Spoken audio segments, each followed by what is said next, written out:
This is the Balancing Act by Security Compass, your guide to going fast while staying safe in today's digital world. Hello, everybody, and welcome today to our podcast. Our guest speaker is Rohini. Rohini, welcome. Thank you so much for having me. Great. Rohini, why don't you tell our audience a little bit about your background, about what you do? Yeah, I work for Bosch PCERT. So PCERT is a product security incidents response team. I have been a software engineer for around 8 years, and a couple of years I've worked as product security engineer, and now from past 1 year I've been in the PCERT team. Wonderful. That's exciting. So why don't we dive right into the questions then, Rohini? Tell me, what are the key differences between hardware and software security?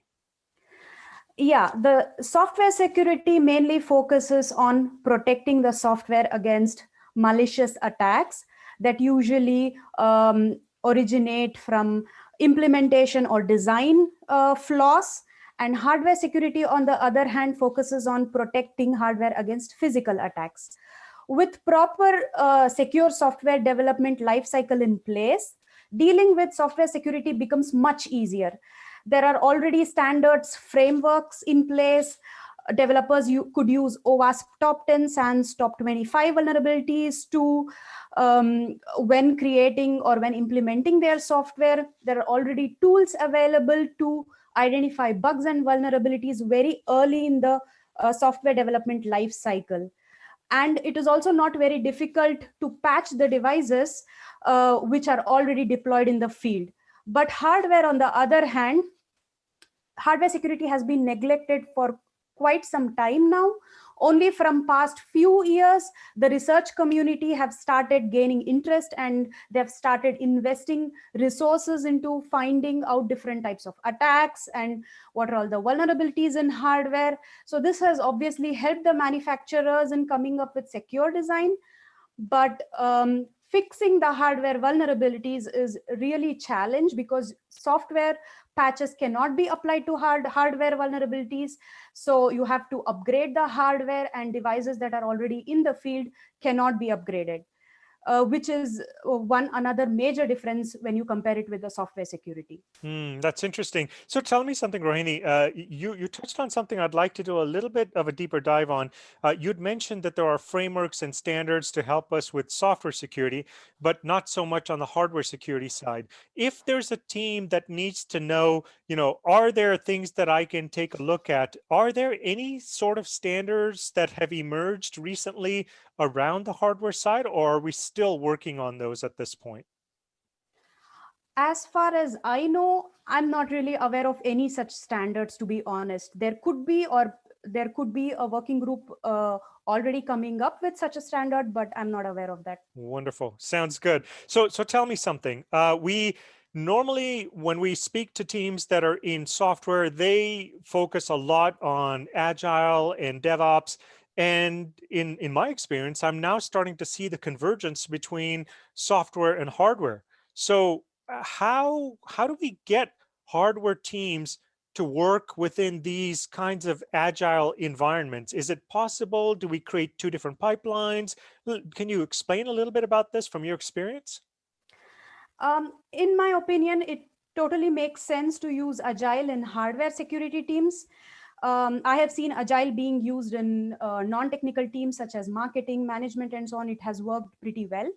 But designing and implementing hardware security features are more time intensive compared to software. It would be hard for hardware security teams to adjust to the rapid changes and be more agile. They could come up with a modified version of agile where sprints are longer, for example, or they could somehow, if possible, divide a big task into smaller doable tasks within a sprint. And I see a benefit that the daily stand-ups and retrospective meetings will definitely help engineers in overcoming blockages and issues in the project. But on the other hand, transition might be difficult. There might be team members who do not see the benefits of agile immediately. So they would need coaching and training to adopt to agile. And a lot more effort has to be put in during the initial requirement gathering and planning and design phase, because once the sprint starts, it is not that easy for them to go back and change something. But when it comes to software, that is still possible. For example, if you find a performance issue much later, it is still possible in software case to go back and change something, but you cannot do that with hardware. Therein lies some of the challenges. Very, very interesting. So if you look ahead and you've got a wealth of experience in this space, where do you see product security headed in the future now? What do you think is going to happen? Product security will be as important as infrastructure security in the near future. I just hope that. And companies have also started recognizing that, because at the end of the day, you want your product to be secure and without any vulnerabilities. For that, you need product security to be included in every stage of the development lifecycle, in planning, in design, in implementation, and in testing. And not only that, once the device is already deployed, you need product security to take care of vulnerabilities and incidences that happen in the wild.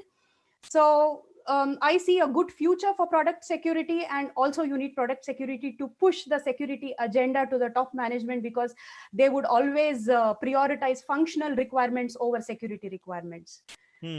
That's interesting. So we've had this role of the Chief Information Security Officer now for some time, the CISO, but we're also seeing the emergence of the Chief Product Security Officer now as well, the CPSO. Have you heard about this kind of a role? No, we have different kinds of roles, since Bosch is a really big organization. We have a lot of product security people, but the structure and the way they have been structured is a little different. Got it. Well, Rohini, I just wanted to say thank you very much for your time. We've pretty much run out of the time that we had allotted to us, but thank you once again, and I hope that we'll be able to get you here once again in the future. Thank you so much. Can't get enough of the balancing act? Make sure to check out our website at www.securitycompass.com and be sure to subscribe to our channel for more episodes.